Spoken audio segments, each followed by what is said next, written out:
Alright, now we're going to torque it to spec. We're going to be torquing these to 42 foot-pounds, and that should be all you're going to be needing. So let's go ahead and start doing that.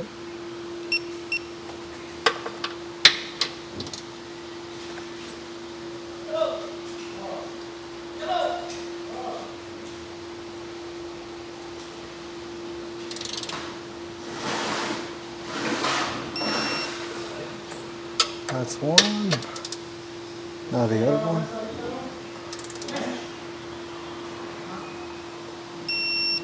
Alright, that's good.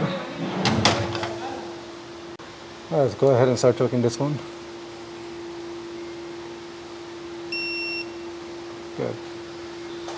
And that right there is how you do the lower transaxle mount.